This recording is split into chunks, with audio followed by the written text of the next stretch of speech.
Oke, yuk kita lanjut ya. Kemarin sampai ini ya, Cista Baker ya.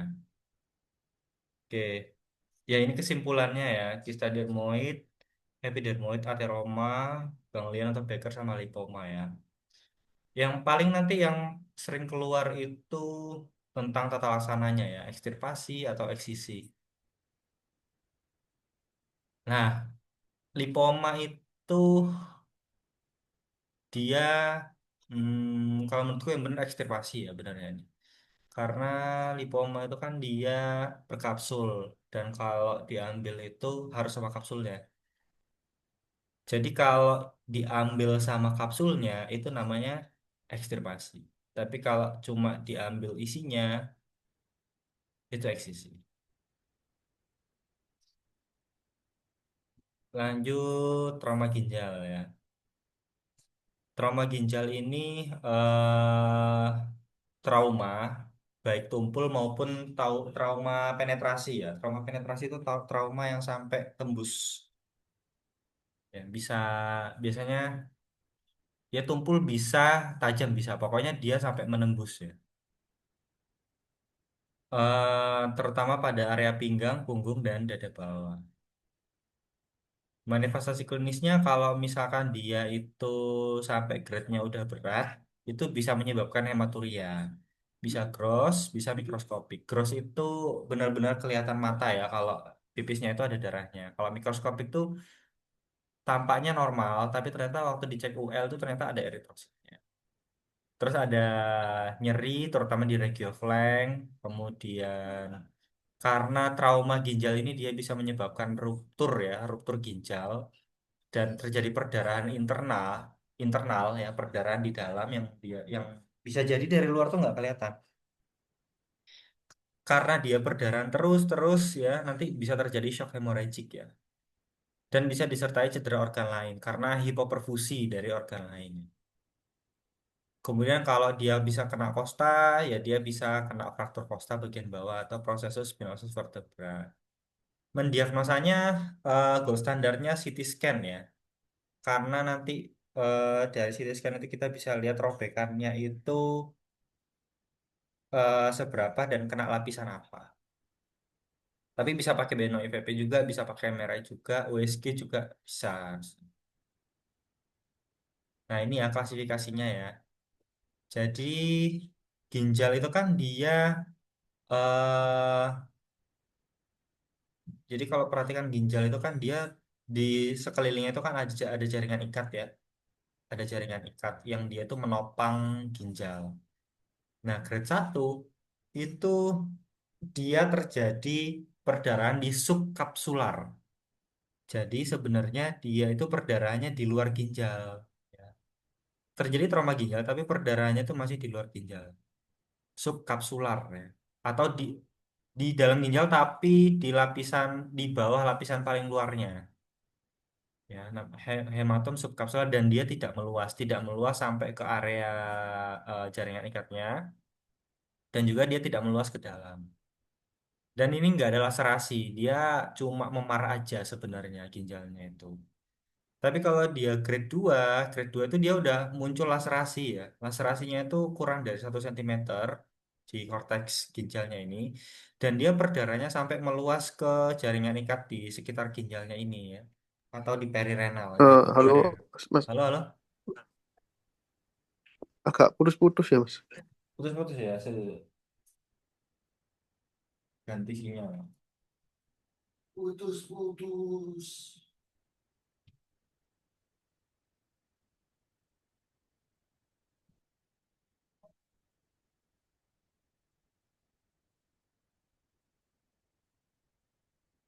Halo, Iya, Mas. Halo, halo. udah jelas ya? Tes, Udah. tes. Oke. Kita ulang lagi ya.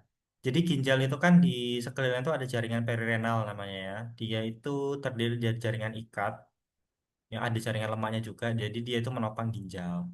Nah, lapisan ginjal itu kan yang paling luar tuh dia ada kapsulnya ya. Sama kayak hepar, dia tuh punya kapsul.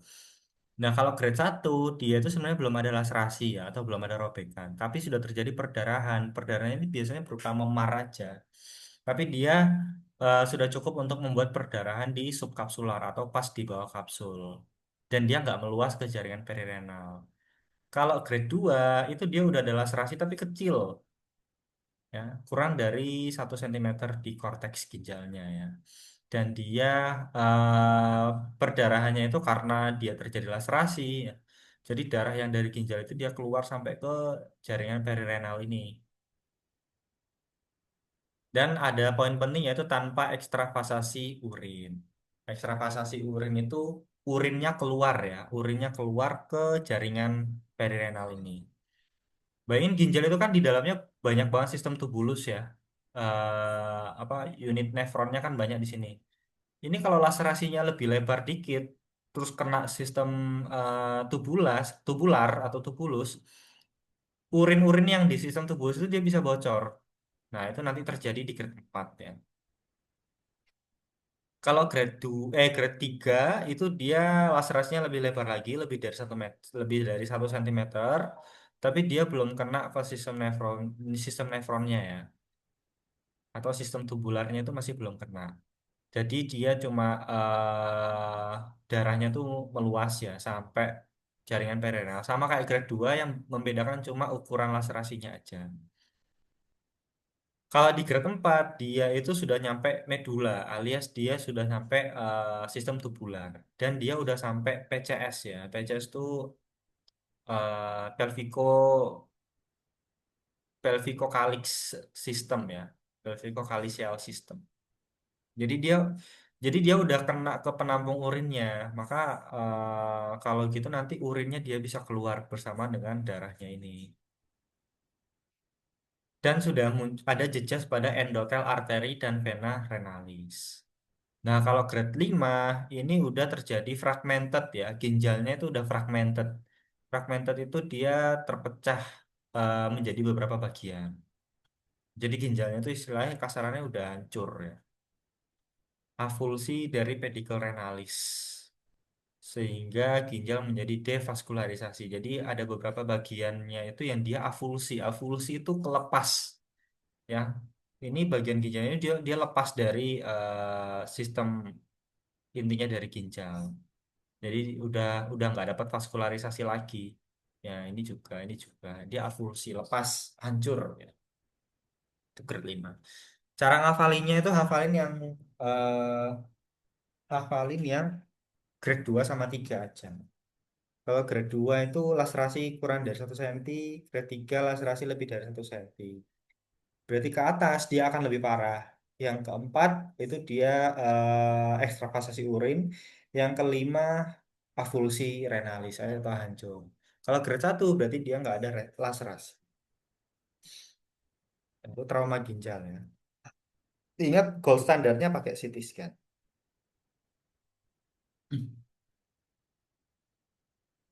Tapi untuk evaluasi awal tuh biasanya diagnosa awal tuh bisa pakai USG ya, atau BOF, BNOIVP. BNOIVP pun masih ini ya, harus melalui proses ya kalau BNOIVP.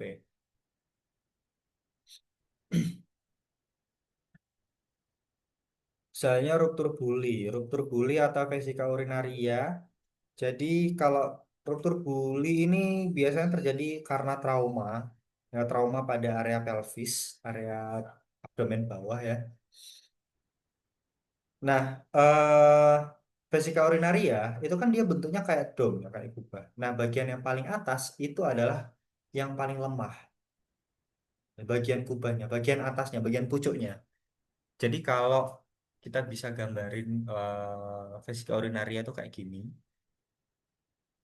Nah, bagian atasnya ini dia tuh yang paling lemah. Wis. Nah, dia tuh yang paling lemah bagian sininya. Kenapa? Karena kalau dia terisi, apalagi dia terisi urin ya. Kalau dia terisi urin, maka urin itu kan dia akan mengisi bagian yang paling bawah dulu kan. Bagian paling bawah, bagian sini lah.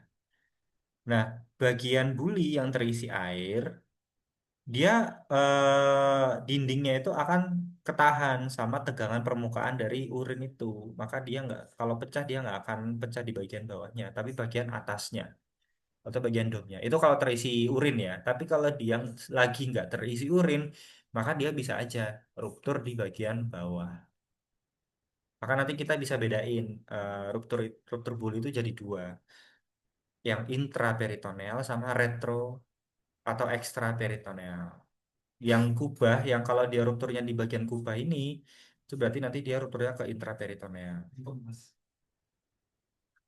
Tuh. Manifestasi klinisnya itu nanti dia bisa berupa gross hematuri ya jelas ya karena dia terjadi perdarahan di bulinya maka dia langsung keluar ke sistem urinaria ya langsung ke uretra.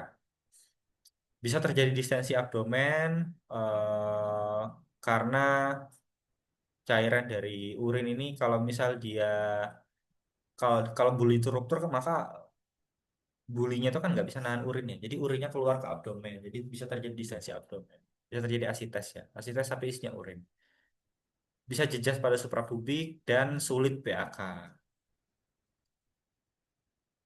Nah, klasifikasinya ini ya, ada ekstraperitoneal, ada intraperitoneal.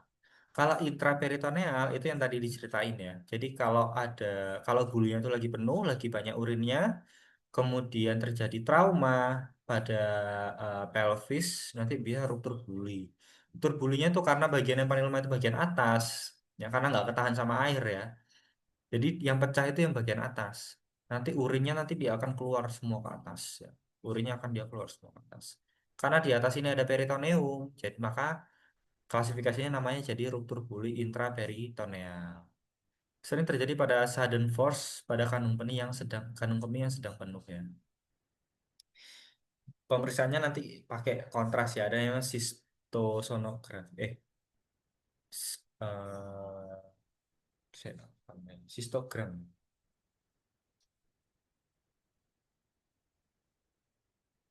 Kalau nggak salah sistogram atau sistografi. Ya, sistogram atau sistografi ya pemeriksaan. Kalau yang ekstraperitoneal dia itu rupturnya justru di buli yang bagian bawah. Ya, karena dia bagian bawah maka urinnya juga dia akan keluarnya ke bagian bawah dan dia eh, terjadi itu biasanya pada kandung kemihnya yang lagi kosong. Ya. Berasosiasi dengan fraktur pelvis. Jadi ini sebagai diagnosa banding ya. Biasanya kalau di OSC UKMPPD itu kan kita harus bikin diagnosa banding. Jadi kalau udah jelas pasiennya ini ruptur buli, terus masih diminta diagnosa banding, jangan lupakan fraktur pelvis.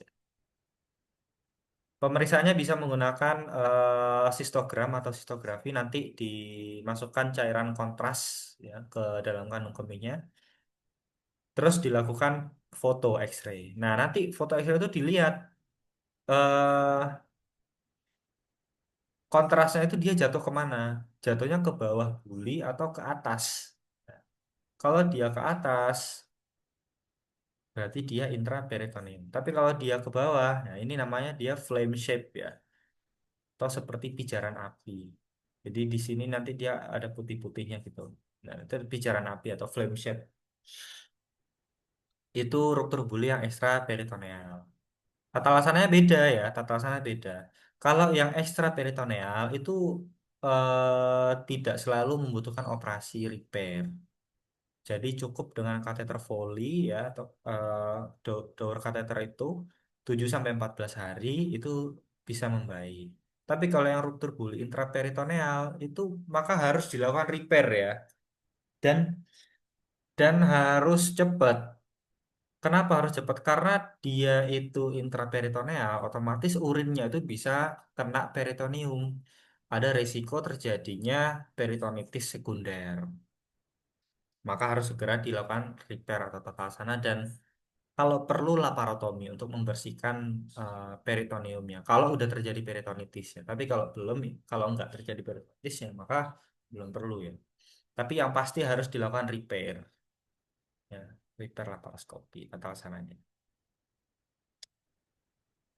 Oke, kalau ada pertanyaan langsung aja ya.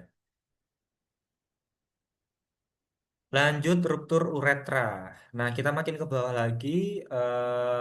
Tadi ginjal, terus vesika urinaria. Nah, sekarang uretra. Uretra ini secara anatomis dibagi dua ya. Ada uretra anterior sama ada uretra posterior. Batasnya mana? Batasnya adalah pars membranacea ya. Kalau dia udah masuk pars membranacea berarti dia udah di belakang. Batasnya tuh ini. Pars membranacea itu di kanan kirinya ada musculus ya. Musculus sphincter uretra externus ya. Tempat kita buat nahan kencing ya. Kalau kita nahan kencing, otot ini yang kita kontraksikan. Nah, di sini dia terjadi penyempitan ya. Maka uretra yang lewat di tengah-tengah dari musculus sphincter uretra eksterna ini namanya berarti eh, uretra pars membranacea. Terus dia juga lewat di tengah-tengah prostat ya.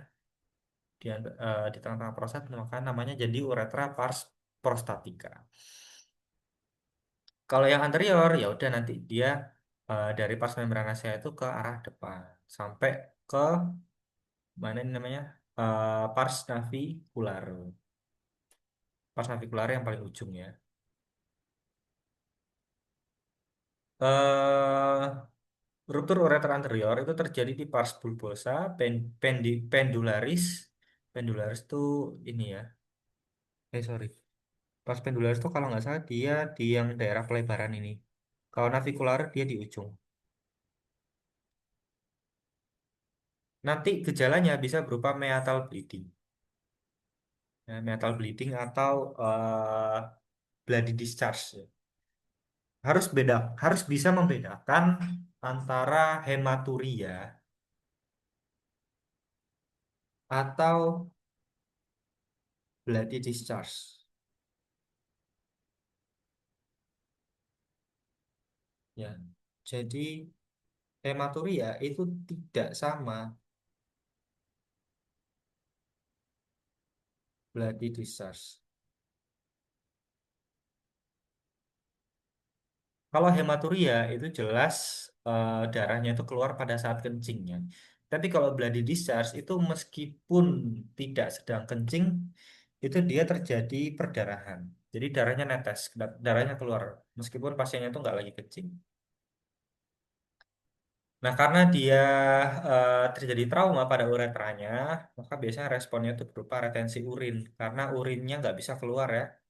Urinnya dia harus melalui uretra yang lagi rusak itu, lagi ruptur. Kalau ruptur biasanya kan dia cenderung ketutup uretranya ya, cenderung kepisah sama bagian uretra yang lebih proksimal.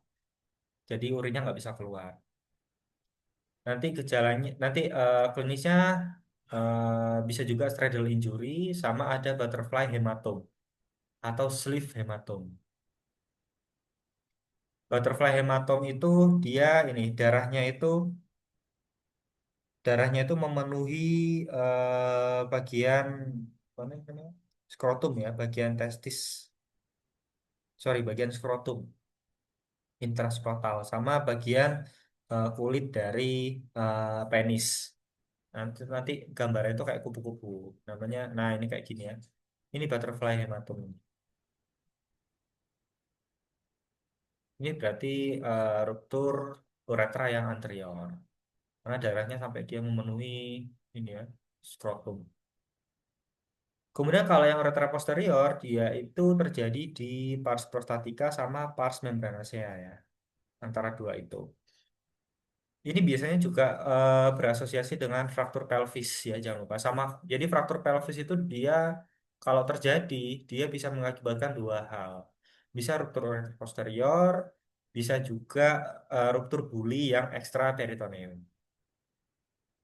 Kemudian nanti akan terjadi jejas, akan kelihatan ada jejas pada suprapubis.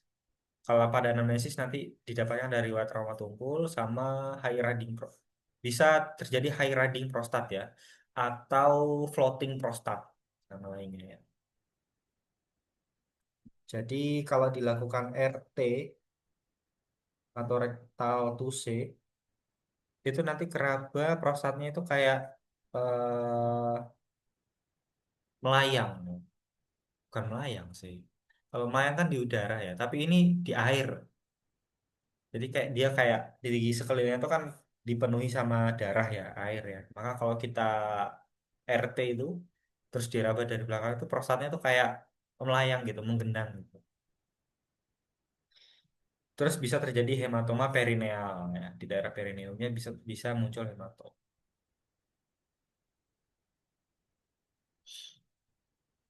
Ini sama. Pemeriksaan penunjangnya bisa menggunakan retrograde uretrografi ya. Bisa juga dengan bipolar uretrocystografi. Yang biasanya ditanyakan di UKMPPD itu yang retrograde uretrografi ini ya. Jadi dia dimasukkan cairan kontras, terus difoto, foto X-ray.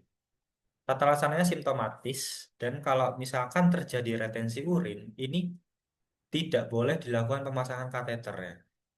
Tidak boleh dilakukan pemasangan kateter karena dia nanti bisa memperparah eh, kerusakan dari uretranya.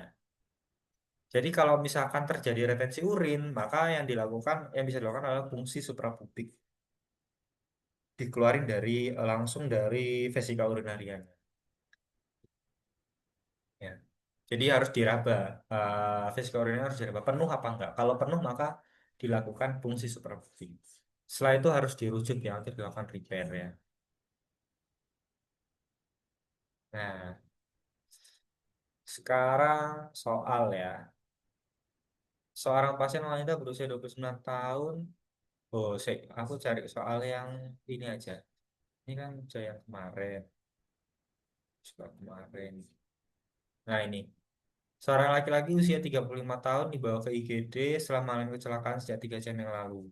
Pada pemeriksaan imaging tampak kerusakan sampai ke sistem pelvi, pelvicocalysis ya, pelvicocalyx dan terdapat ekstravasasi kontras. Berdasarkan dari hasil imaging, pasien mengalami trauma ginjal grade berapa kira-kira? Grade 4. Ya, grade 4 ya, karena ada ekstravasasi ya, ekstravasasi kontras. Jadi kontrasnya itu, siapa lupa ya, kontrasnya itu kalau nggak dimasukkan, diminum kalau nggak salah ya, atau intravena ya, intravena kalau nggak salah. Maksudnya intravena, kemudian nanti ya karena nanti dia akan sampai ke ginjal, maka dia dilihat sebagai urin. Jadi anggapannya itu tuh urin gitu ya. Kalau dia terjadi ekstravasasi, berarti urin juga mengalami ekstravasasi. Berarti dia grade 4. Tuh. Kata kuncinya di ekstravasasi ya kalau grade 4. Kalau grade 1, 2, 3 belum terjadi ekstravasasi, tapi kalau grade 2, 3 itu sudah terjadi laserasi. Laserasi, kalau yang grade 2 kurang dari 1 cm, kalau yang grade 3 lebih dari 1 cm. Eh, biasanya paling gampang itu ngafalin tuh yang tengah ya. Kalau ada 5 gini ya berarti ngafalinnya 2 sama 3 atau ngafalin 3. Terus ini, seorang laki-laki berusia 49 tahun dibawa ke IGD setelah mengalami kecelakaan sepeda motor sejak 2 jam yang lalu. Pasien mengeluhkan nyeri perut bawah dan terdapat darah menetes, ya itu kata kunci ya. Darah menetes dari ujung penis. Inilah yang dinamakan bloody discharge ya, atau meatal bleeding. Pada pemeriksaan didapatkan adanya jejas pada area suprapubic, hematom perineal, retensi urin. Apakah diagnosis yang sesuai pada kasus di atas?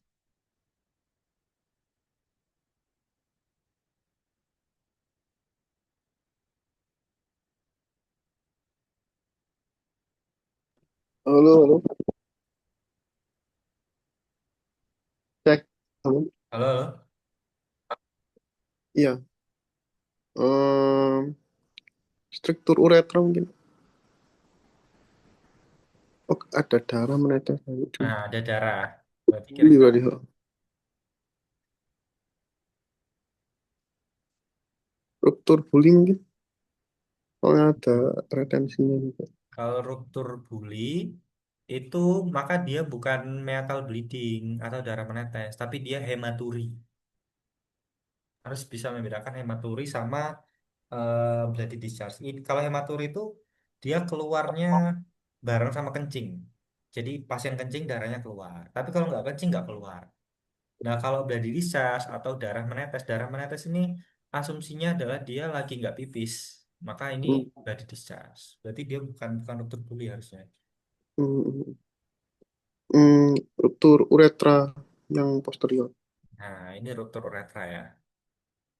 Betul.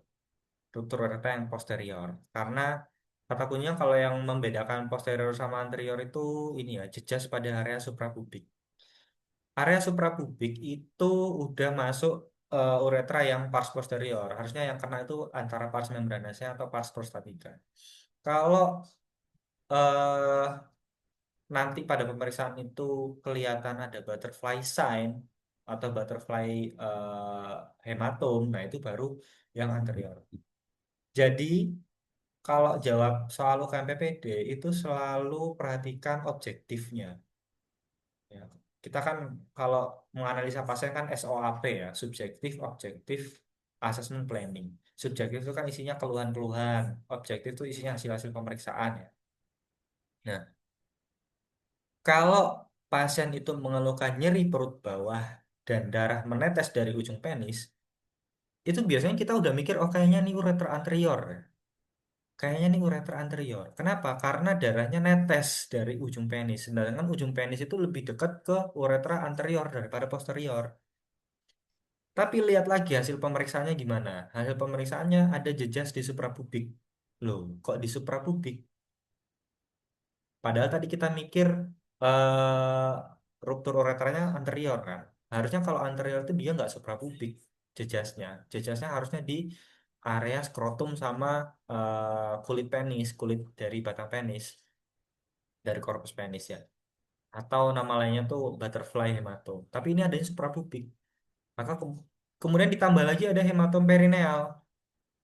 Kemudian ditambah lagi ada retensi urin. Kalau retensi urin oke lah, anterior bisa, posterior bisa. Tapi ada hematom perineal, ada hematom di daerah perineum ya. Berarti kalau berarti manut mana? Manut keluhannya atau manut objektifnya hasil pemeriksaannya. Nah, kalau soal-soal UKBPD itu tipenya itu biasanya harus lihat objektifnya, hasil pemeriksaan. Jadi ini jawabannya ruptur uretra yang posterior. Oke, itu ya. Oke. Oke, lanjut. Benign prostat hiperplasia ya atau BPH. Nah, ini anatomi dari prostat ya. Jadi prostat itu letaknya pas di bawah dari bladder atau vesika urinaria. Kemudian dia tuh mengelilingi dari uretra. Uretra yang pas prostatika ya. Nanti di sela-sela di tengah-tengah prostat juga dia berjalan ductus ejaculatorius ya untuk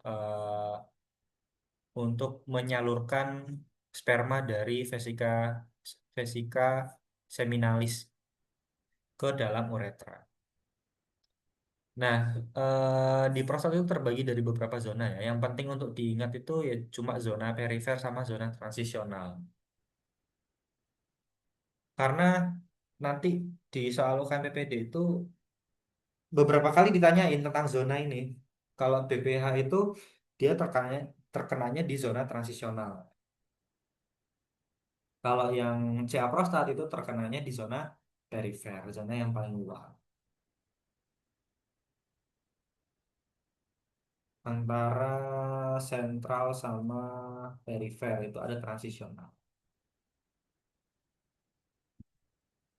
Kalau ini namanya periuretral zone. Ini periuretral zone. Terus anterior fibromuscular stromal, AFS. Nah, klasifikasinya BPH ini, sorry, harusnya ini bukan klasifikasi ya, tapi ini manifestasi klinis.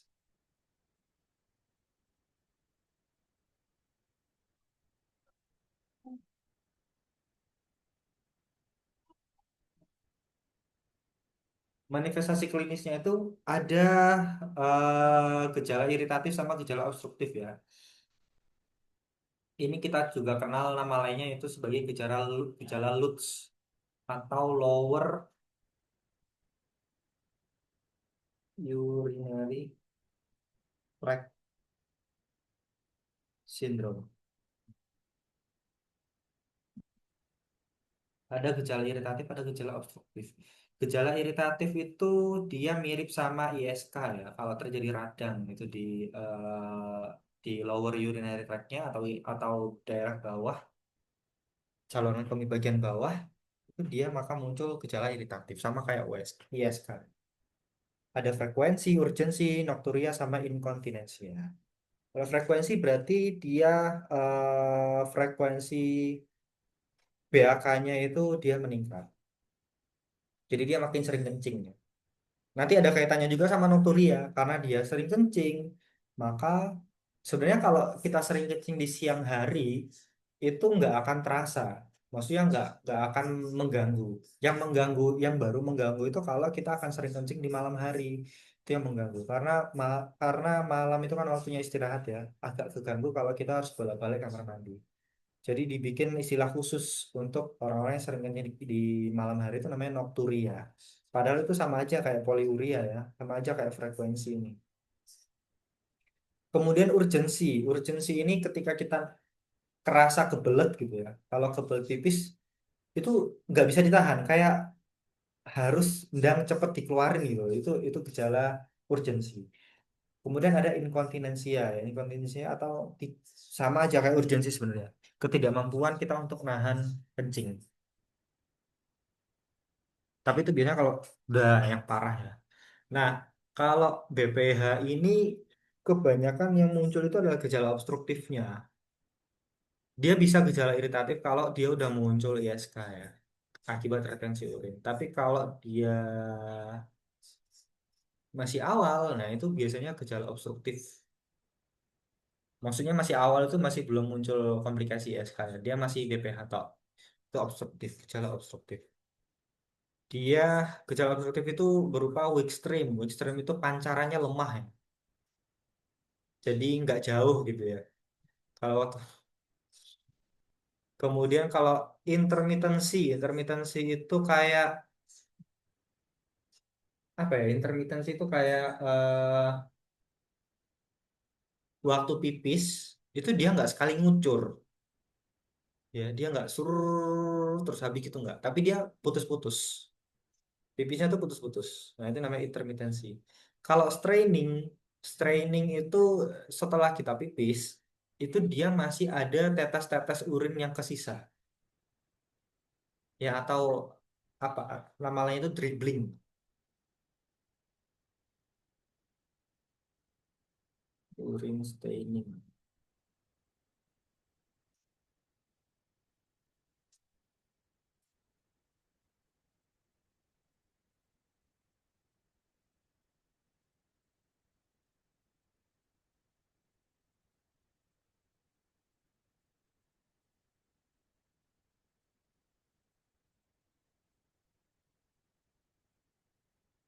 Ya, post micturition dribbling. Nah, jadi nanti tergantung ya soal itu dia mau pakai istilah apa, pakai straining, pakai dribbling.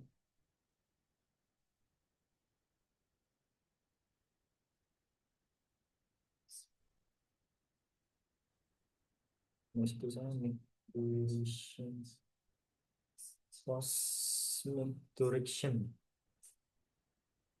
micturition dribbling. Jadi dia netes. Kemudian ada hesitancy. Hesitancy itu eh, perasaan nggak puas gitu ya. Jadi udah pipis nih, udah selesai nih, tapi kita kayak ngerasa kurang gitu, pipisnya tuh kayak nggak puas, masih ada yang ketahan di dalam. Itu, itu hesitancy. Atau kalau di Indonesia namanya anyang-anyang atau tidak lampias. Sorry.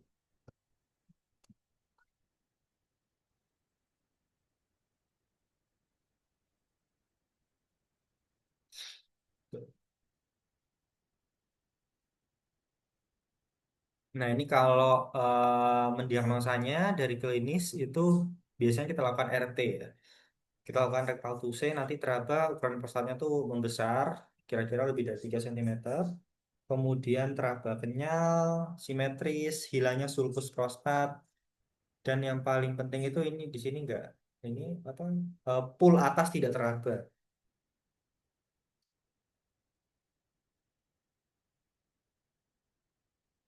kita tahu prostat itu membesar kalau pul atasnya itu nggak teraba. Hilangnya sulcus prostat dan terdapat gejala Lutz. Teraba kenyal ini penting ya karena kita nanti perlu membedakan BPH dengan CA prostat. Kalau CA prostat itu dia terabanya keras ya, keras dan berdugul-dugul gitu. Nah, ini pemeriksaannya dengan melakukan RT, bisa juga dilakukan USG prostat. Kemudian ini labnya itu kita bisa lakukan biomarker ya, PSA. Dia itu biomarker untuk CA prostat. Jadi kalau PSA-nya, kalau kita raba ternyata CA, apa prostatnya membesar, tapi kita ragu ini BPH atau CA prostat, maka bisa dilakukan pemeriksaan PSA. Kalau dia hasilnya lebih dari 4, berarti dia CA prostat. Kemudian ya IPSS score ya, IPSS score itu dia berdasarkan gejala pasien. Jadi itu berupa kuesioner gitu. IPSS score itu nanti pasiennya yang ngejawab. Terus ada scoringnya. Kalau skornya 1 sampai 7 maka dia mild atau ringan. 8 sampai 19 itu moderate atau sedang. 20 sampai 35 itu berat. Biasanya udah harus mild ini bisa dilakukan observasi ya biasanya. Kalau moderate itu udah bisa masuk obat-obatan ya farmakologi. Kalau severe ini bisa dengan farmakologi atau harus dilakukan tindakan ya kayak turpe dan sebagainya. Nah, ini kalau derajat BPH berdasarkan pemeriksaan klinis ya, berdasarkan klinis. Derajat 1 itu kalau misalkan waktu RT kita meraba ada penonjolan prostat dan batas atas mudah diraba. Itu berarti sisa volume urinnya kalau misalkan pipis itu nanti kurang dari 50 cc. Kemudian derajat 2 kalau ada penonjolan prostat dan batas atas tidak bisa dicapai ya atau pol atas itu nggak bisa dicapai. Itu berarti nanti apa kalau pipis itu pasti menyisakan sisa urin di dalam buli itu sebanyak 50 sampai 100 cc. Kalau grade 3 itu batas atas prostat tidak dapat dicapai dan kalau grade 4 itu dia udah retensi urin. Jadi kalau pasiennya udah nggak bisa pipis sama sekali dan kita waktu raba itu tekan suprapubisnya itu dia penuh, blastnya penuh, berarti dia udah dan dia konfirmasi BPH berarti BPH-nya udah derajat 4. Harus dan kalau udah retensi itu suatu kegawat daruratan urologi ya. Kegawat daruratan urologi itu obstruksi, obstruksi dan iskemik. Ya, itu gawat darurat. Jadi harus dibebaskan obstruksinya. Kalau karena BPH ya berarti retensi urinnya harus diselamatkan bisa bisa dengan kateter, bisa dengan fungsi suprapubis ya. Biasanya kateter dulu sih. Tata laksananya farmakoterapi sama bedah ya, tindakan. Kalau farmakoterapi bisa diberikan alpha blocker, yang paling umum diberikan itu ya tamsulosin. Tamsulosin ini dia fungsinya karena dia alpha blocker ya, dia memblokade reseptor alpha yang ada di eh, umumnya di pembuluh darah, tapi dia juga ternyata punya efek besar di otot polos prostat ya, tonus otot polos prostat. Jadi dia nurunin tonus dari otot polos prostat, vesika urinaria sama uretra. Jadi nanti terjadi dilatasi. Alpha blocker ini tujuannya bukan buat mengecilkan ukuran prostat ya, tapi hanya untuk sekedar biar pasien itu bisa pipis. Jadi melebarkan saluran kemih. Kemudian ada 5 alfa reduktase inhibitor, ini finasteride. Nah, ini yang dia menurunkan sintesis dari testosteron sehingga dia bisa mengurangi ukuran prostat. Kemudian eh bisa juga tapi jarang diberikan ya fosfodiesterase 5 enzim inhibitor atau tadalafil itu dia menginduksi relaksasi dari otot polos. Nah, kalau misalkan udah terjadi retensi urin, itu biasanya dan IPSS skornya udah tinggi ya, lebih dari 22, itu biasanya udah ada kebutuhan untuk operasi. Ya. Yang operasi yang paling sering dilakukan untuk pasien-pasien BPL itu ya TURP ya, transurethral resection of prostate. Atau juga bisa open prostatectomy, tapi kalau open prostatectomy nanti kasihan ya kualitas hidupnya menurun ya, karena sudah nggak memproduksi testosteron lagi, sudah tidak memproduksi testosteron lagi, nanti eh, fungsi kelaki-lakiannya itu berkurang gitu. Kemudian kita bahas torsiotestis ya. Jadi testis itu dia sebenarnya agak menggantung, dia itu di dalam skrotum tuh dia agak menggantung. Dia itu digantung sama struktur yang namanya spermatic cord ya. Nah, yang mana spermatic cord ini dia isinya banyak, ada arteri, ada vena, ada nervus ya. Nervus pudenda, arteri, banyak lah.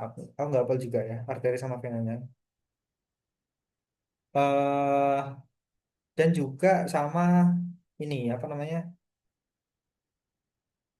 Vas deferens ya, Pak. Vas deferens.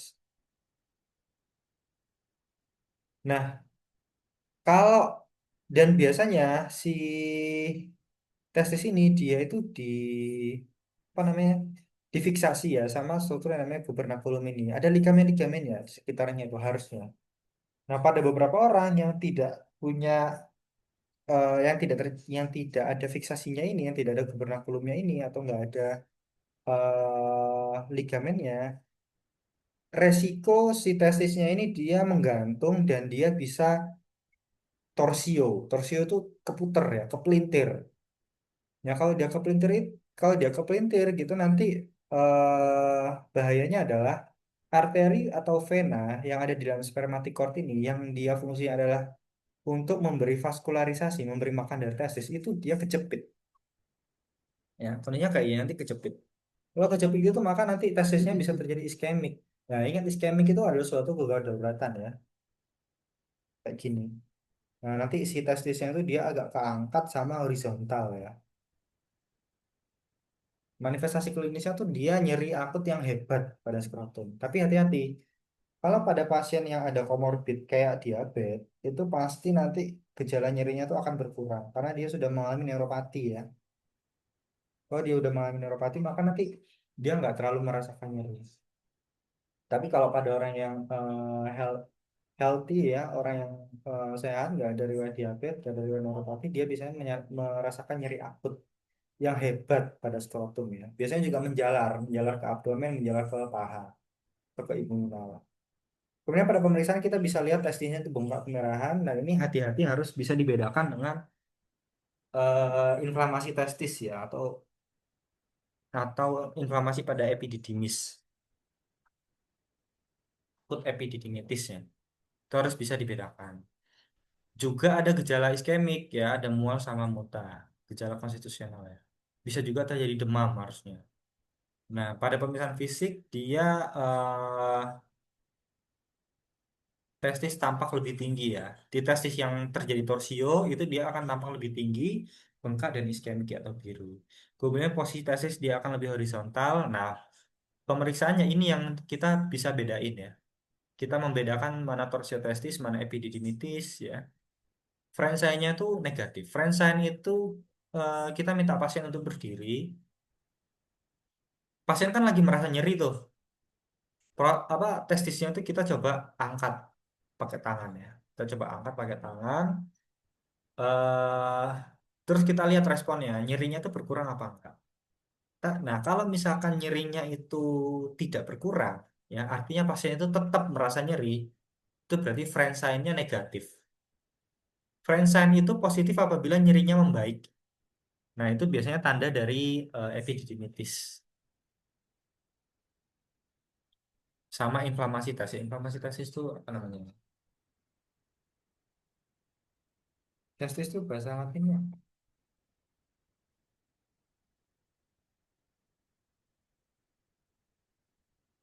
orchitis ya.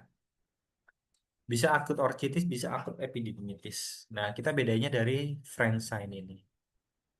Kemudian refleks kremasternya juga negatif ya. Refleks kremaster itu kita memberi rangsangan di daerah inguinal, di daerah paha dalam itu nanti kalau pada orang normal itu dia akan muncul refleks kremaster. Refleks kremaster itu kita bisa lihat dari skrotumnya itu agak keangkat atau testisnya agak keangkat.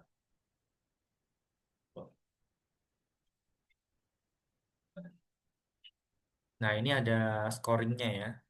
Ada twist scoring syndrome, hard testis, swelling, nausea, vomiting, absence of cremastic reflex, sama high riding testis. High riding testis dia keangkat ya. Kalau 0 sampai 2 poin, maka ini resikonya rendah atau kemungkinannya kecil bahwa itu adalah suatu torsion testis, maka bisa diobservasi. Kalau 3 sampai 5 poin, maka dia resiko sedang, intermediate, bisa dilakukan USG Doppler. 6 sampai 7 moderate risk, ya, risiko sedang, dia harusnya risiko ini berat ya. USG Doppler dan surgery. Torsiostasisnya ada golden hour-nya ya, golden period-nya. Itu adalah 6 jam sejak onset gejala. Kalau udah dari 6 jam, maka besar kemungkinan si testis itu sudah mengalami infark ya, atau kematian jaringan. Sudah iskemik terus infark, ya mati jaringannya, jaringan testisnya. Kalau masih awal bisa dilakukan detorsi manual, tapi ada beberapa teori itu yang menyebutkan kalau dilakukan detorsi manual itu harus ada bantuan USG. Nah, nanti jangan keliru kalau menjawab soal itu ada tata laksana awal, ada tata laksana definitif ya. Kalau tata laksana awalnya detorsi manual, tapi harus kita lihat ada nggak fasilitas USG di tempat itu. Biasanya di soal itu dijelasin. Nah, dari hasil pemeriksaan USG, nah berarti kan ada USG-nya tuh. Berarti bisa dilakukan detorsi manual. Tapi masalahnya ada beberapa juga versi yang bilang itu detorsi manual nggak harus USG gitu. Tapi aku pernah nemu soal itu, pengalamanku ya dalam menjawab soal itu, aku jawab detorsi manual tuh pernah salah. Tak cari tahu ternyata karena di soal itu nggak diterangin kalau ada USG. Jadi jadi di situ dijelasin kalau nggak ada USG nggak boleh detorsi manual. Tuh.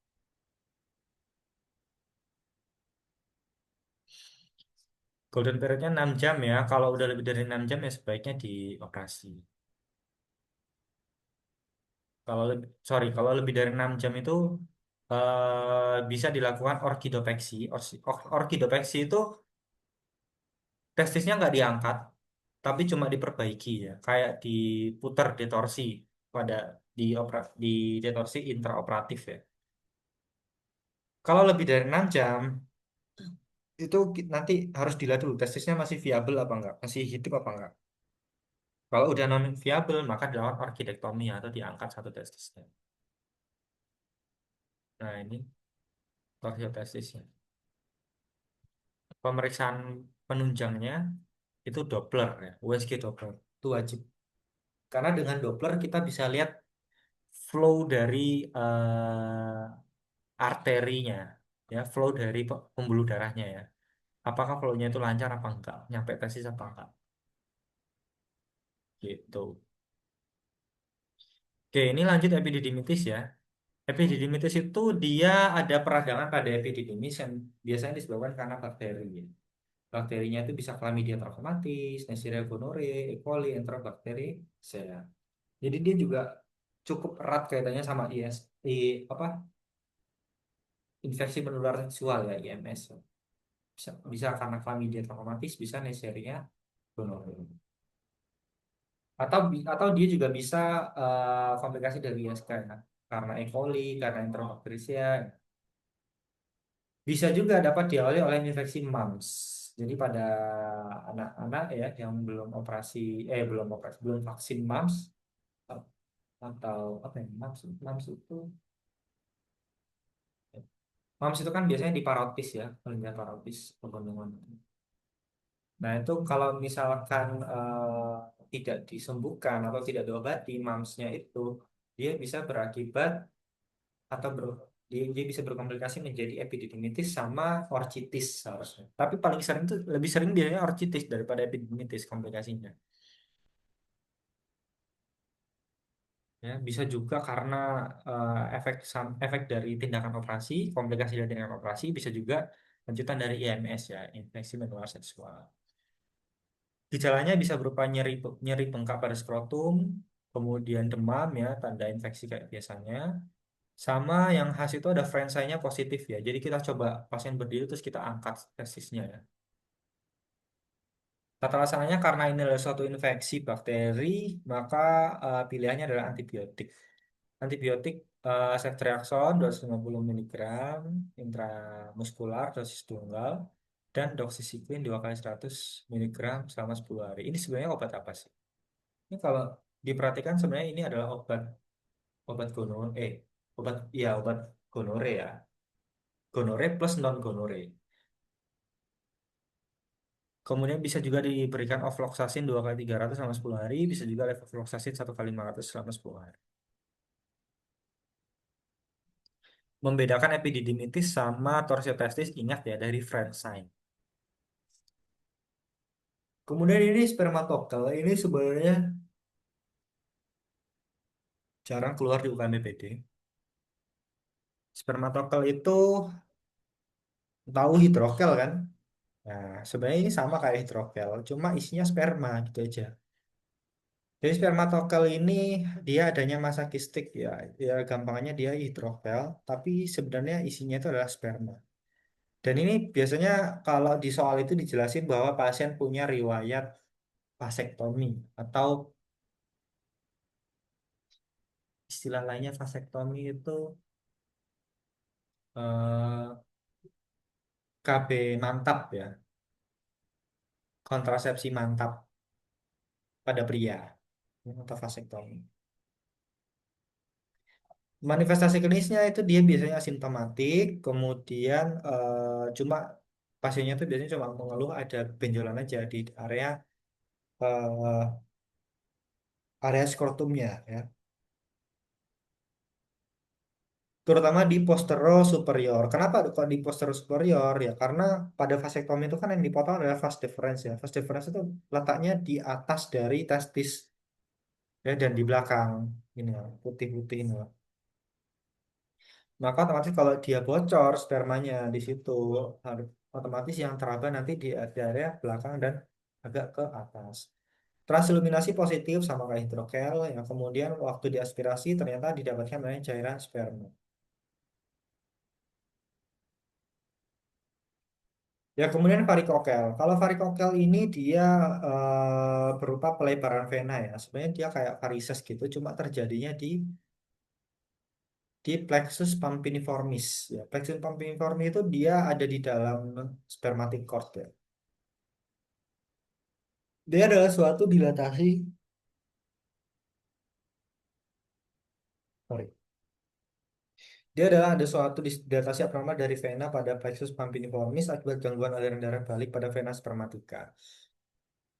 Kata kuncinya di gangguan aliran darah balik ya. Jadi dia nggak bisa mengirim darah itu balik ke jantung. Jadi darahnya itu stagnan di situ.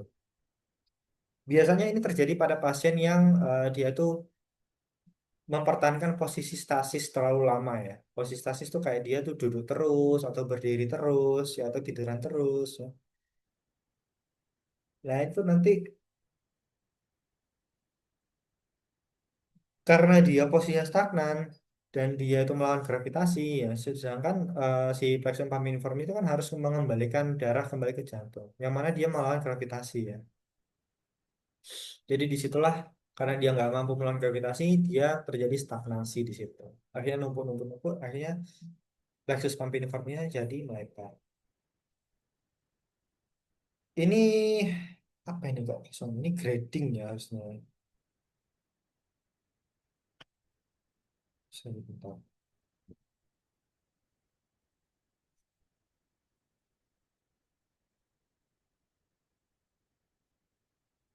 Ntar ya, tak lihat di PPT-nya itu apa ya. Harusnya grading sih, Bang.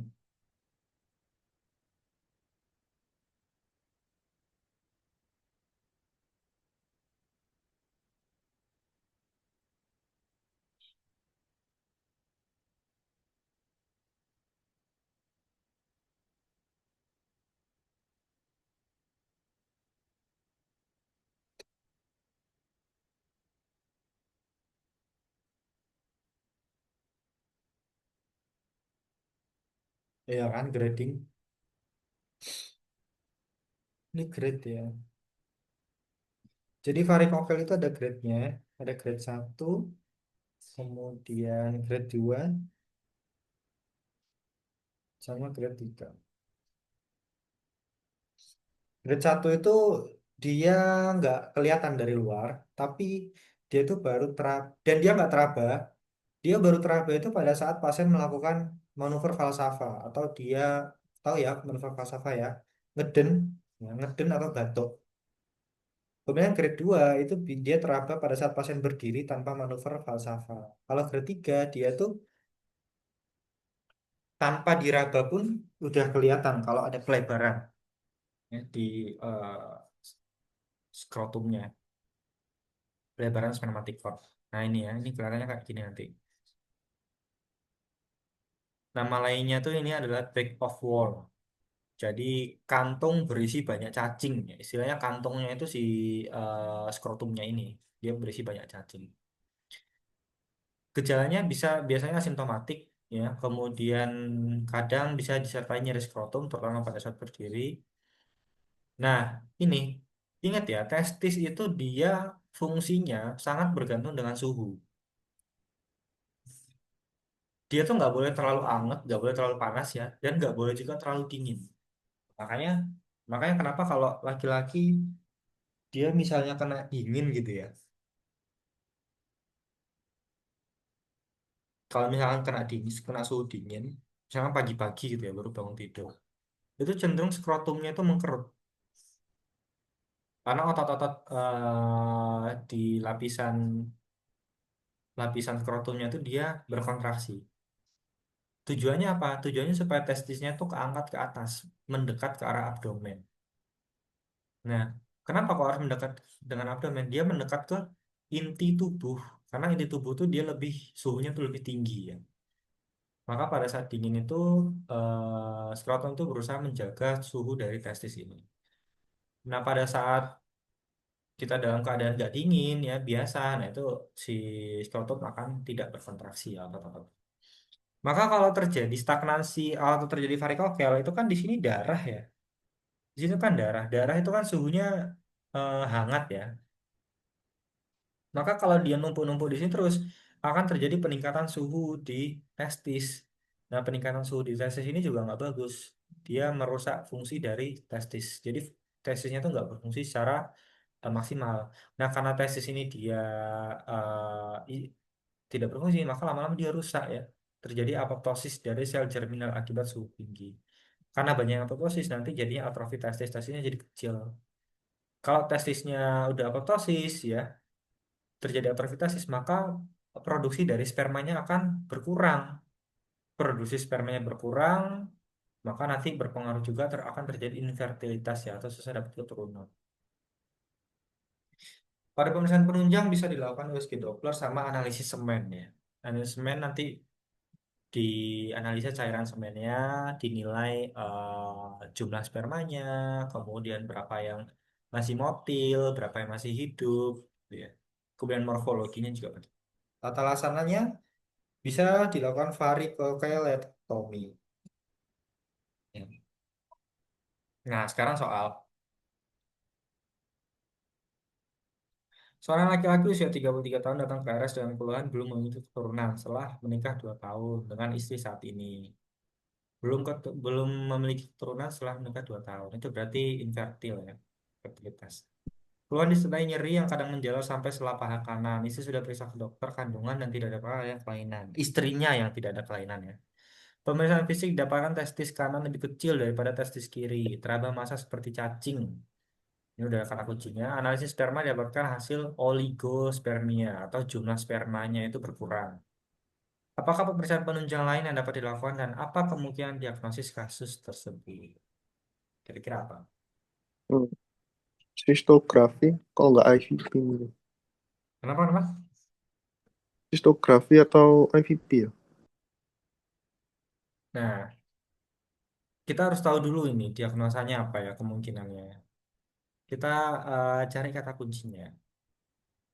Pertama, belum memiliki keturunan ya, alias infertil.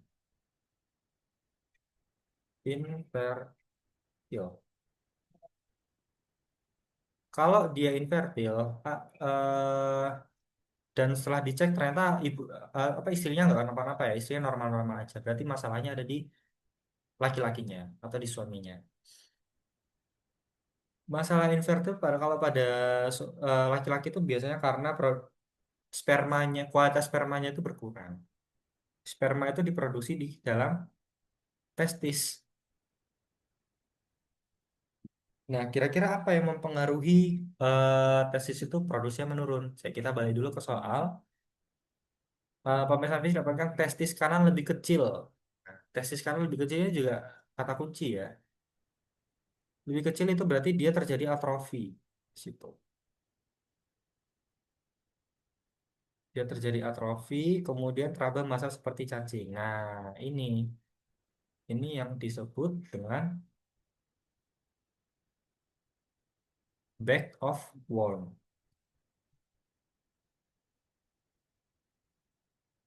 atau kantong yang berisi cacing. Analisis sperma dapatkan hasil oligospermia. Oke. Nah, ini kita fokus ke yang teraba seperti cacing ya. Kira-kira struktur apa ini yang teraba seperti cacing?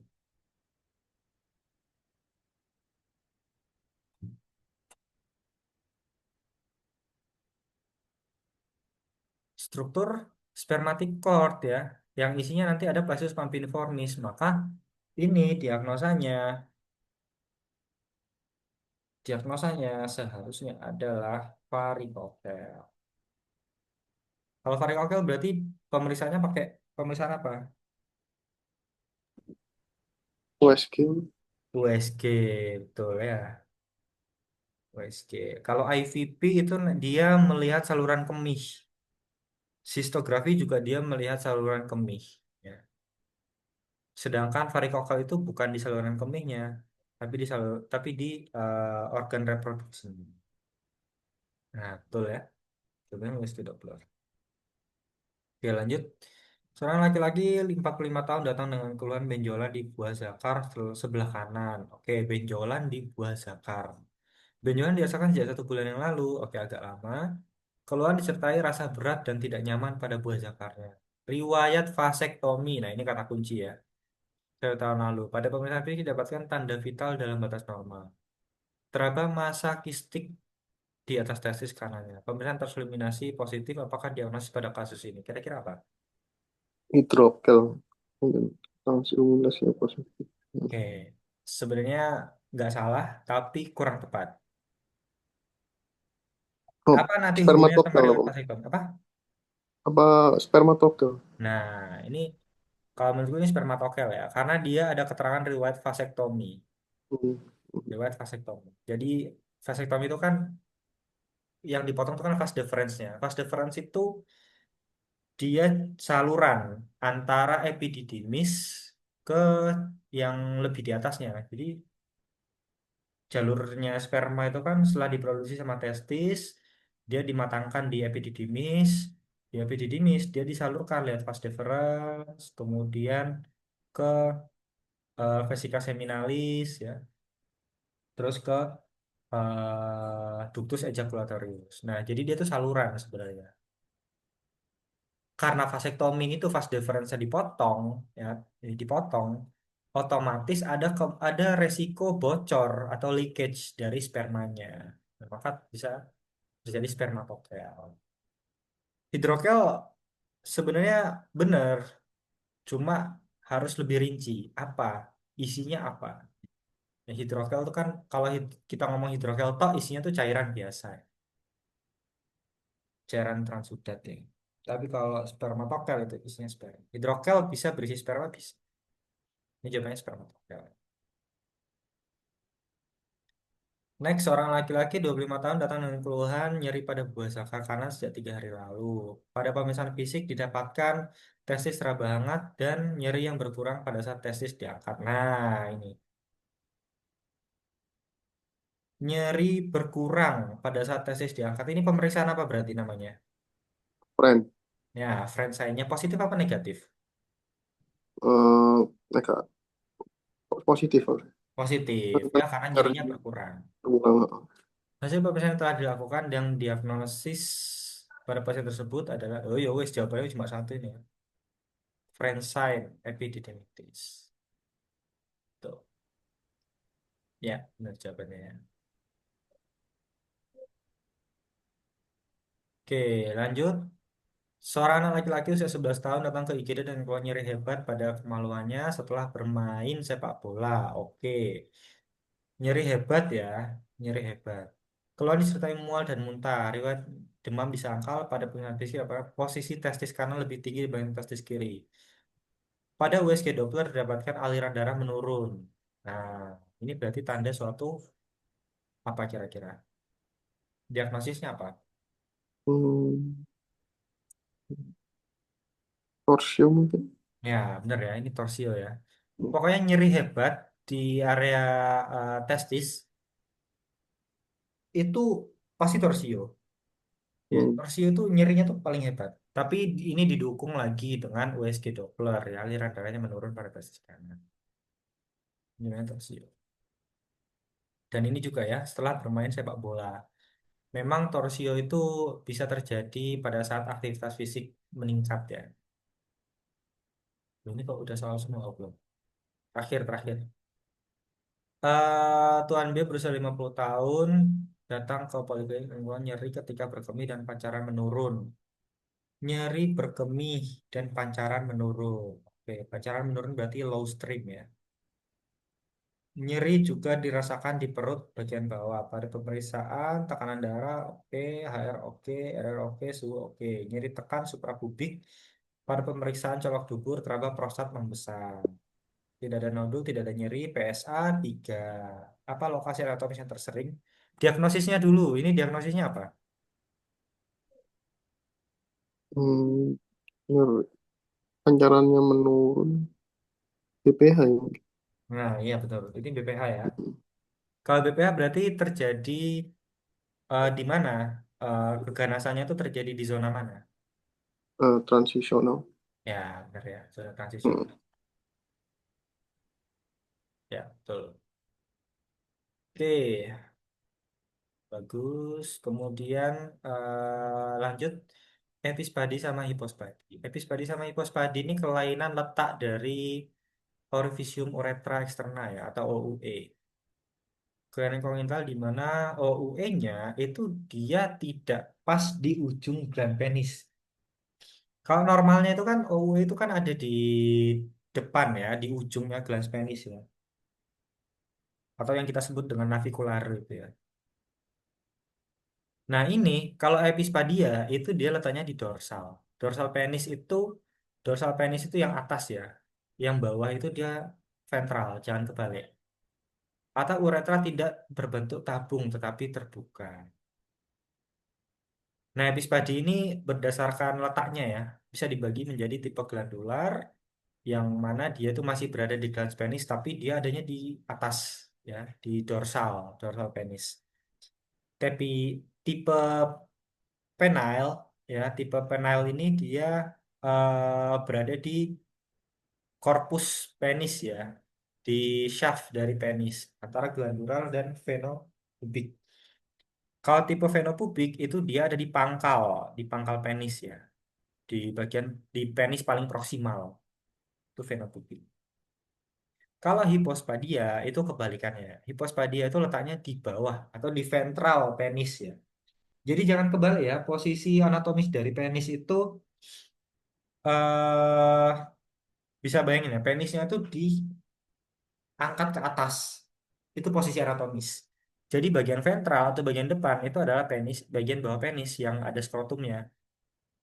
Kalau yang bagian atasnya itu bagian dorsal penis. Hipospadia itu OUE-nya berada di area ventral penis akibat gangguan penutupan urethral groove atau oleh urethral fold. Nah, ini dia ada beberapa tipe ya, tipe granular, subkoronal, distal penis, mid shaft, proximal, venoskrotal, skrotal, ada yang perineal ya paling bawah. Yang paling sering yang ini ya, yang anterior ya, antara granular sama subkoronal. Dioperasi kalau pasiennya berusia kurang dari 18 tahun. 18 bulan, sorry. Kemudian ada fimosis sama parafimosis. Kalau yang tadi itu gangguannya adalah pada OUE, kalau fimosis sama parafimosis ini kelainannya tuh letaknya ada di eh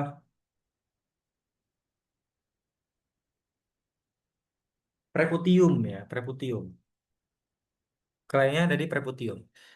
Fimosis ini kelainan di mana preputiumnya ini tidak dapat ditarik ke belakang, alias dia dia menutupi gland penis di depan. Jadi dia melekat. Ya.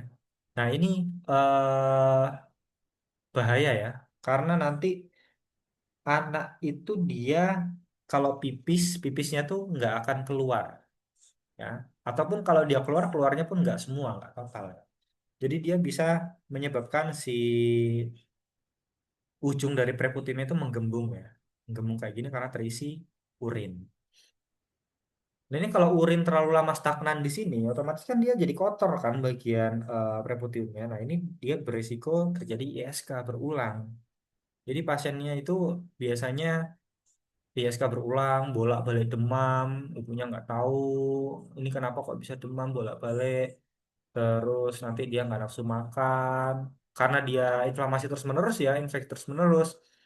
Maka nanti eh, apa produksi eritrositnya juga nanti berkurang. Maka nanti jangka panjangnya dia bisa terjadi anemia. Kalau ada anemia nanti penyerapan apa makan perfusi ke organ-organnya juga jelek.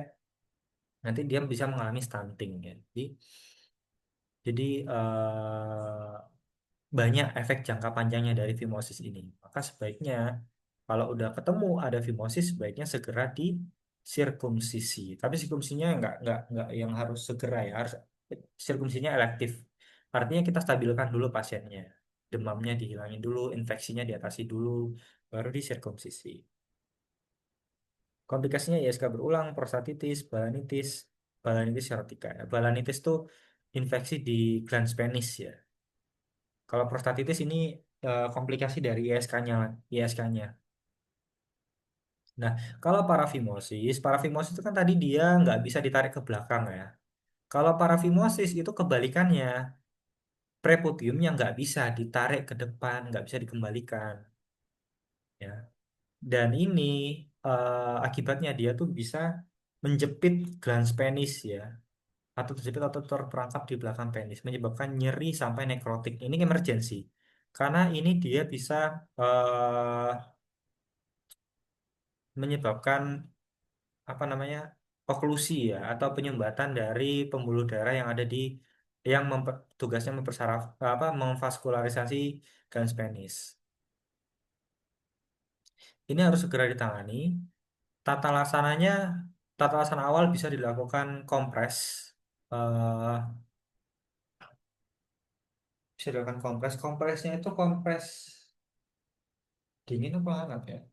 Ini nggak salah kompres dingin ya. Kompres dingin supaya terjadi vasokonstriksi, kemudian si perkutimnya itu dia mengecil.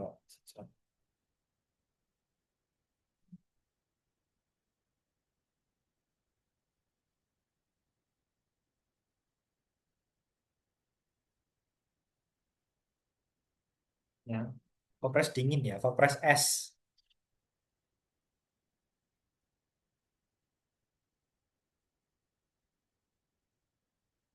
untuk mengurangi pembengkakannya. Jadi harapannya kalau pembengkakannya membaik, nanti kan otomatis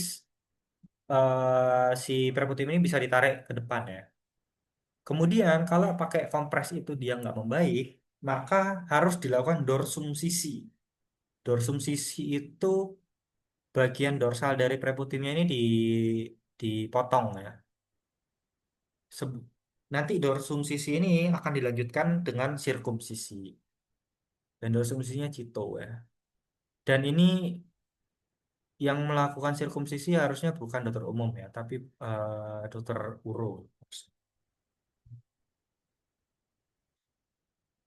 Tapi untuk yang dorsum ya itu boleh lah dokter umum. Kemudian komplikasinya kalau tidak segera ditangani, ini nanti bisa iskemik ya, bisa terjadi nekrosis penisnya pasien. Kemudian selanjutnya bahas tentang Cryptokidismus. Cryptokidismus itu nama lain dari adenosensus tesis ya, atau tesisnya tidak turun. Jadi ini adalah suatu kelainan kongenital di mana salah satu atau kedua testis itu tidak berada pada kantung skrotum. Jadi berada pada jalur turunnya testis dari perut ke skrotum. Jadi testis itu secara kalau dari embriologi dulu sebenarnya testis itu adanya di ini ya rongga abdomen. Testis itu kan dia turun bareng sama musculus cremaster gitu-gitu ya, yang membentuk dinding dari skrotum. Nah, itu sebenarnya kan anastomosis dari muskulus-muskulus di abdomen sebenarnya. Jadi dulu waktu masih janin, testis itu dia berada di abdomen. Skrotum itu juga lapisan-lapisannya dindingnya itu sebenarnya dia masih jadi satu dari abdomen. Cuma nanti berkembangnya usia, berkembangnya janin, dia pelan-pelan akan turun ya, membentuk lapisan dinding dari skrotum. Kemudian testis juga akan ikut turun. Dia turun melalui yang namanya eh, kanalis inguinalis ya, yang nanti yang kemarin ada hubungannya sama hernia itu loh ya, hernia inguinalis yang lateral. Nah, ini etiologinya defek sekresi androgen prenatal baik karena sekunder yang disebabkan stimulasi gonadotropin, hipofisis atau rendahnya produksi gonadotropin plasenta. Jadi berkurangnya eh, stimulasi dari gonadotropin ya. Gonadotropin itu hormon-hormon gonad pada saat janin. Kemudian umumnya UDT ini biasanya ditunggu dulu sampai 6 bulan ya, karena dia bisa resolusi spontan dalam usia 6 bulan. Kemudian sering mengenai daerah kanan dan normalnya testis itu di rongga retroperitoneal hingga kehamilan 28 minggu. Ini apa embriologinya ya. Kemudian dia bisa turun sempurna pada usia kehamilan 40 minggu. Faktor resikonya bisa menyebabkan UDT itu adalah kelahiran prematur, riwayat trimester 1 estrogen, maksudnya mungkin penggunaan KB kali ya. Jadi dia nggak tahu kalau dia hamil tapi masih konsumsi estrogen. Atau riwayat keluarga UDT, bisa juga kelainan genetik sama gangguan perkembangan seksual. Nah, ini jalurnya ya. Ada istilah atau diagnosis banding yang harus dibedakan adalah ectopic testis sama testis retraktil. Ya, UDT ya, tak jelasin dulu ya. Kalau UDT itu kan testisnya nggak turun, tapi testisnya masih ada di jalurnya ya, atau di sepanjang kanalis inguinalis ke atas ya. Jadi masih sesuai jalur, masih on track. Itu UDT ya. UDT itu nanti dia bisa intraabdomen, bisa inguinal, sama bisa preskrotal.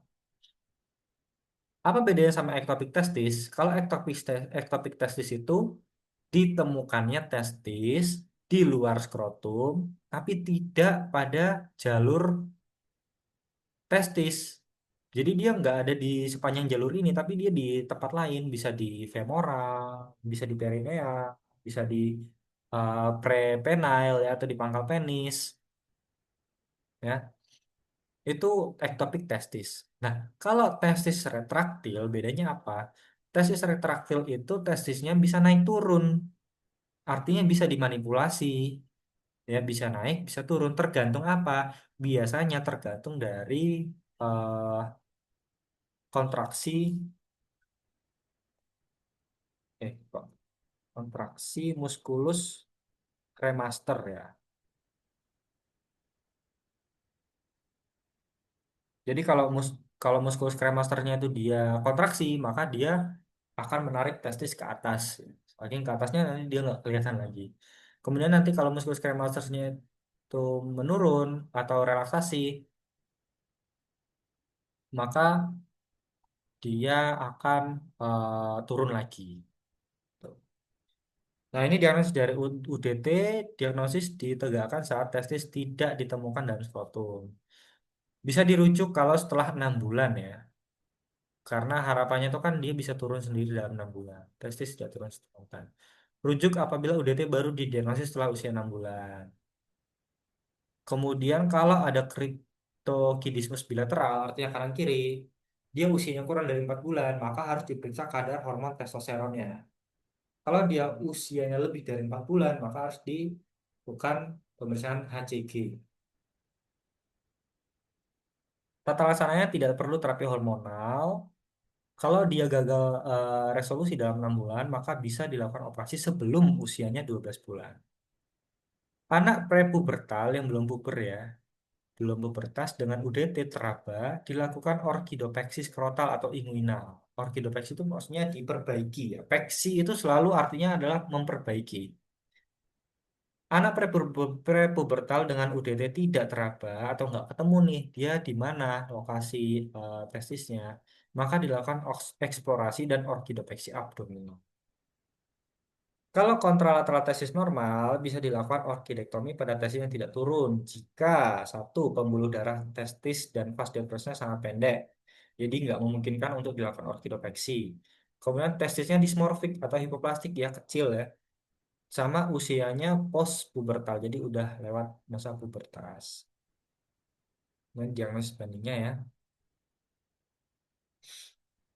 tata laksananya kalau yang testis ektopik maka harus diorkidektomi ya, atau harus diangkat. Kalau testis retraktil ini bisa diobservasi hingga remaja.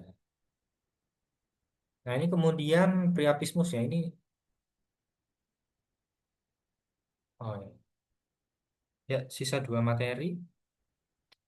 Priapismus itu penisnya kontraksi terus Sorry terjadi. mas, di sini. Iya Aku ya. tak sekalian OTW pulang mas. Oh iya, boleh, boleh, boleh. Monggo, monggo. Nanti kalau apa namanya pas ada soal aku nggak jawab, sorry ya mas. Lagi Oke, nyetir oke. nyetir Siap, motor. siap, siap. Makasih mas. Oke. Nah, priapismus itu keadaan di mana penisnya itu ereksi terus-menerus ya. Patokannya adalah lebih dari 4 jam. Dan kata kuncinya di sini adalah tanpa adanya stimulasi seksual. Tanpa adanya stimulasi seksual. Nah, jadi ini ya, kondisi penis itu bisa flasid, bisa ereksi ya.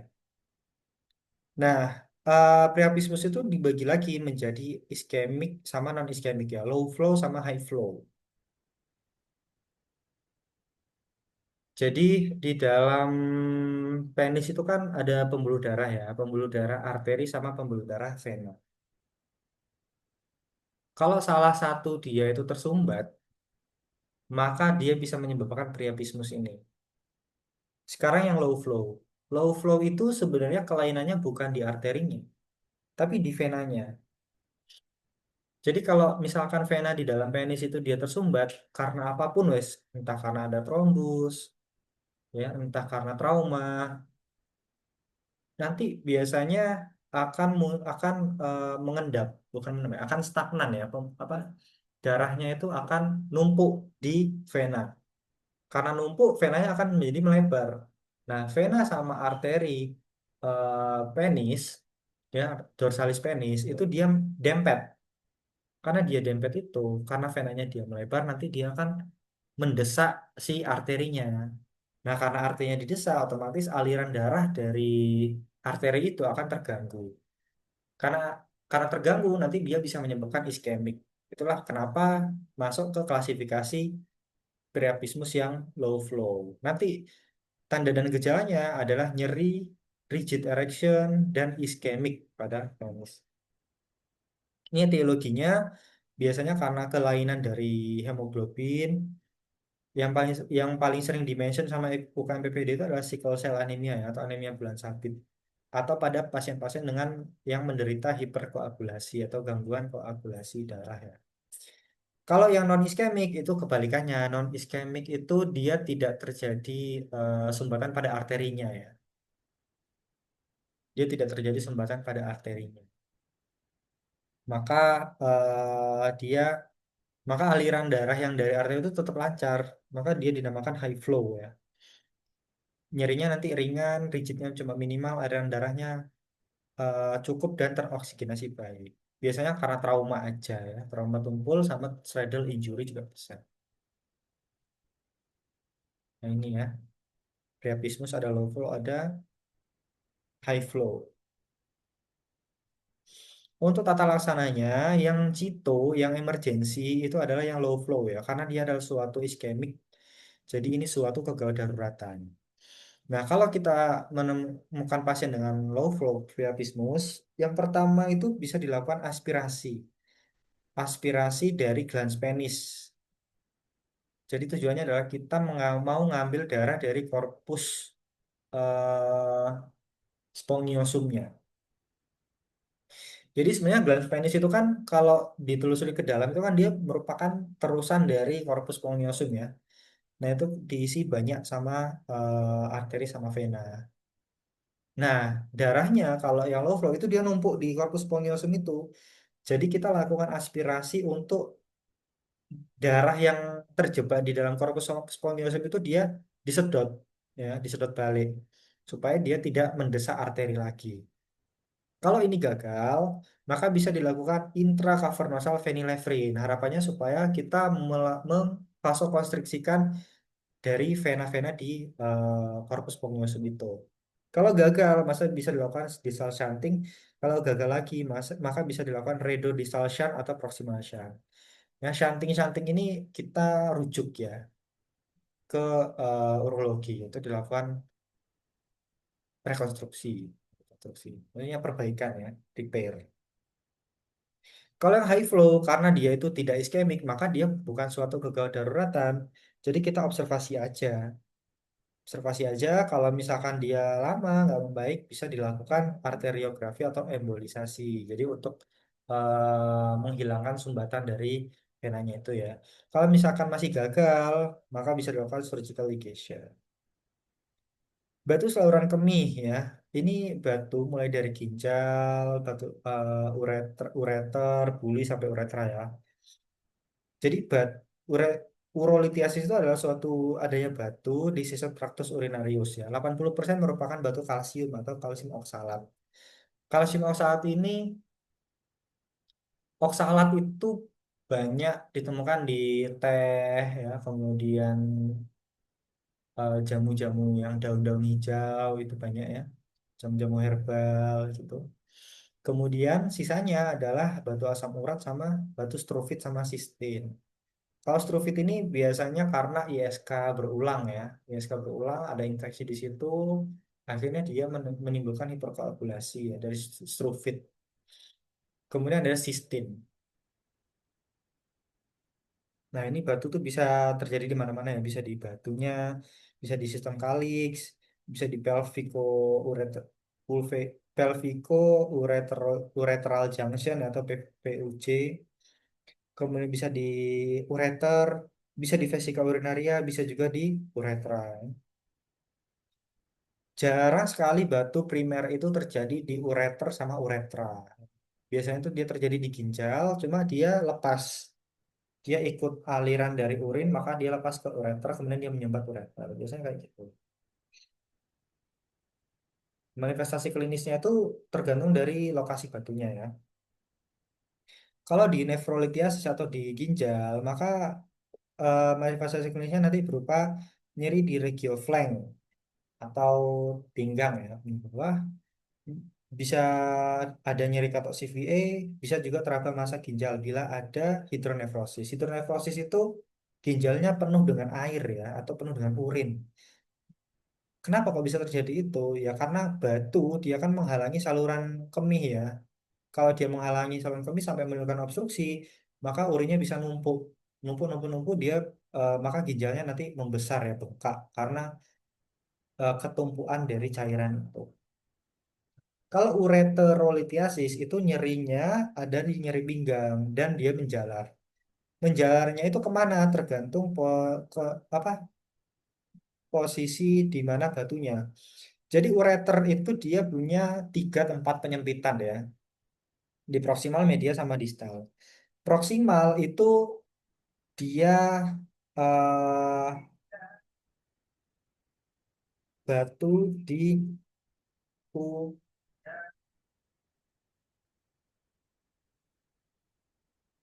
mana? PUJ ya, atau pelvico ureteral junction. Ya, perbatasan antara pelvis, pelvis renalis sama ureter. Kalau ureter media ini dia pas di persilangan ureter dengan arteri eh,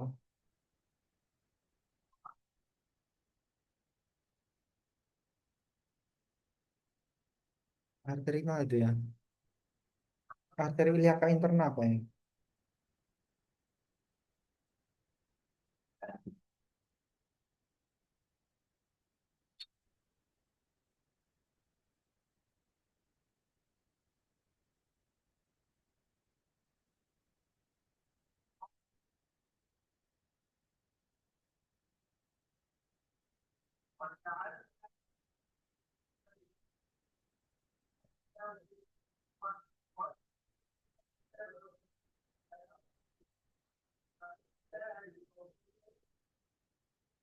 Sorry, arteri iliaka komunis.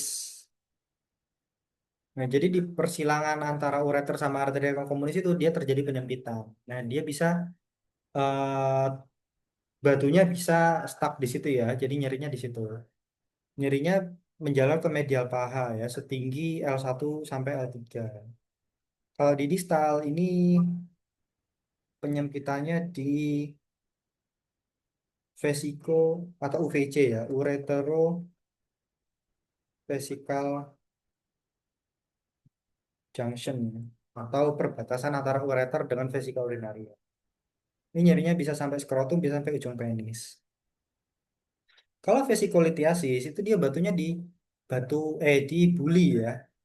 Nanti dia bisa muncul gejala LUTS, LUTS ya, yang kayak tadi ya, gejala iritatif sama gejala obstruktif. Dan uniknya kalau di vesika urinaria ini batu di situ, itu kan dia vesika urinaria itu kan suatu ruangan besar itu ya. Jadi dia bisa pindah-pindah batunya kalau batunya kecil. Maka kalau dia terjadi obstruksi di situ, jadi pasiennya kan nggak bisa kencing. Nah, begitu pasiennya pindah posisi atau ganti posisi, biasanya kencingnya udah bisa lagi, gitu. Jadi retensi urinnya tuh membaik ketika berubah posisi tubuh. Atau bisa juga uretrolitiasis. Kalau uretrolitiasis itu dari misal laki-laki itu bisa teraba benjolannya di penisnya ya. Kemudian dia bisa ada nyeri di perineum dan rektum. Tapi jarang sih kalau ada batu primer di uretro di uretra ya. Biasanya dia batu bersumber dari buli atau dari ginjal. Jadi batu primer itu bisa terbentuk di dua tempat ya. Bisa terbentuk di ginjal, bisa terbentuk di buli gitu. Jadi yang ureter sama uretra ini biasanya kena sisa-sisanya aja. Untuk pemeriksaan penunjangnya ini bisa dilakukan CT scan tanpa kontras ya. Ini gold standarnya. Atau nama lainnya adalah sisto eh CT stonografi. Namanya CT stonografi ya. Jadi jangan bingung nanti kalau istilah di UKM PPD dia pakai CT stonografi, kok nggak ada CT scan tanpa kontras ya? Ya sebenarnya CT stonografi itu juga CT scan tanpa kontras. Cuma dia lebih fokus ke batunya. Kemudian bisa juga urinalisis ya. Eh, Nanti dilihat ada sedimen urin atau ada atau tidaknya kristal.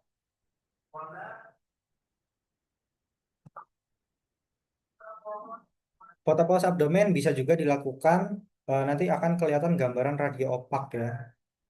Nah kayak di gambar ini ya, dia kelihatan radio opak di sini ya. Nah ini udah bentuk seperti Stockhorn ya, atau tanduk rusa. Itu berarti dia ada batu di pelvico ureternya. Bisa juga BNO IVP ya, atau pielography intravena. USG juga bisa, nanti akan ditemukan gambaran acoustic shadow ya, atau echoic shadow.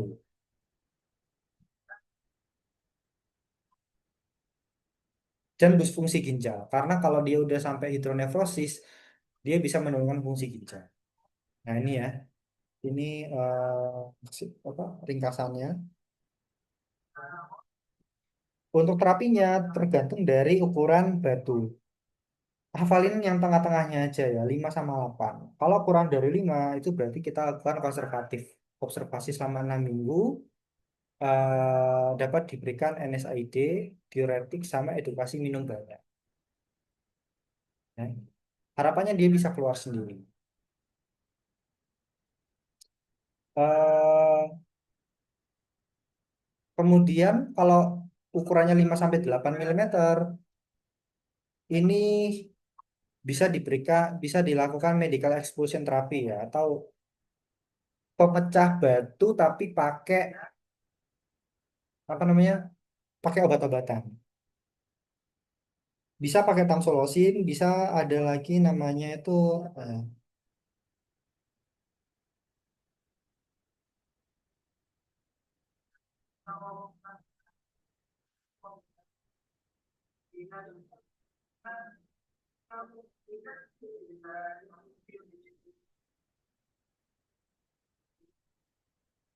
asam sitrat ya.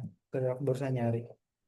Jadi selain bisa pakai alpha blocker, dia juga bisa juga pakai asam sitrat untuk batu kalsium oksalat atau kalsium fosfat. Karena cara kerjanya si asam sitrat ini dia akan mengikat kalsium. Jadi harapannya dia bisa memecah ikatan kalsium sama oksalat atau kalsium sama fosfat ini. Jadi batunya bisa pecah. Kalau lebih dari 8 milimeter maka bisa dilakukan banyak ya. Bisa ESWL. ESWL itu kalau kurang dari 3 cm batunya bisa ureterorenoskopi ya, bisa PCNL, bisa ureterolitotomi. Dan itu juga sebenarnya tergantung sama letaknya ya. Kalau SWL, PCNL itu biasanya di ginjal ya. Sama ureterorenoskopi juga di ginjal. Ureterolitotomi juga di ginjal. Biasanya kalau di letaknya itu di ureter atau letaknya di buli itu bisa dilakukan dengan URS ya. Ureteroskopi, ya, ureterosistoskop ya, ureterosistoskop. Nah, ini soalnya ya, masih OTW ya. Ini apakah diagnosis dari kasus tersebut? Seorang laki-laki 6 tahun di bawah ibunya, IGD yang keluar nyeri pada penis. Keluhan terjadi setelah ibu melakukan penarikan kulit penis. Nah, nggak bisa balik lagi. Berarti ini priapismus ya. Terdapat cincin. Nah, ini kata kuncinya ya. Terdapat cincin. Ini jawabannya sorry kok priapismus. Parafimosis. Bismillahirrahmanirrahim. Soal seorang apakah diagnosis kencing pasien tidak memancar ke arah depan. Kemudian sudah sejak lama namun belum pernah dikonsultasi terbetul sebelumnya. Pada pemeriksaan fisik dapatkan ostium ureter eksternal berada di dorsal penis berarti epispadi ya. Bagian distal berarti masih bagian ujung ya. Berarti dia sebenarnya masih glandular. Ya. Kalau venopubik itu dia di proksimal ya. Kalau tipe penile itu dia di shaft penisnya atau di corpus penisnya. Nah, ini apakah diagnosis yang tepat? Laki-laki datang ke IGD, penis tegang sejak 7 jam. Oke, ini priapismus berarti ya. Keluhan disertai oleh nyeri hebat, pasien memiliki riwayat konsumsi obat kuat. Oke, kalau konsumsi obat kuat ini biasanya dia iskemik ya atau low flow. Kita lihat objektifnya. Objektifnya RR meningkat, suhu masih belum meningkat, tapi kan rigid. Rigid seluruh bagian penis dan buronan merah gelap. Oke, udah ada tanda iskemik. Berarti ini priapismus low flow ya. Jadi kalau dari anamnesis kita udah curiga sesuatu, kita harus lihat objektifnya atau hasil pemeriksaannya. Coba priapismus low flow. Kemudian ini di mana perkiraan posisi batu kita lihat nyerinya di mana ya. Didapatkan batu radiopak setinggi apa ini? L. Oh, vertebra lumbal 3 dekstra. Lumbal 3 itu setinggi mana ya? Lumbal 3 itu berarti di medial ya. Ureter, ureter medial. soal selanjutnya, etiologi kasus tersebut. Pasien baru saja menikah, eh, minggu yang lalu sedang ada hal yang tidak normal pada diri suaminya. Katanya pasien tesis kanan tidak teraba dalam skrotum dan tampak benjolan pada area inguinal kanan. Dokter mencoba menggunakan benjolan tersebut ke arah skrotum yang tidak berhasil. Nah, berarti ini apakah area inguinal kanan itu jalur turun dari testis? Jawabannya iya ya, betul. Berarti dia ini harusnya UDT. Jadi ini etiologinya adalah kelainan kongenital. DX-nya UDT.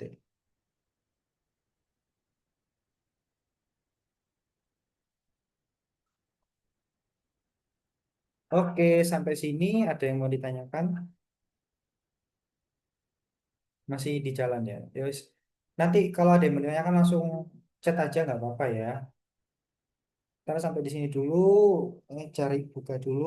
Terima kasih. Assalamualaikum warahmatullahi wabarakatuh. Oke, monggo monggo.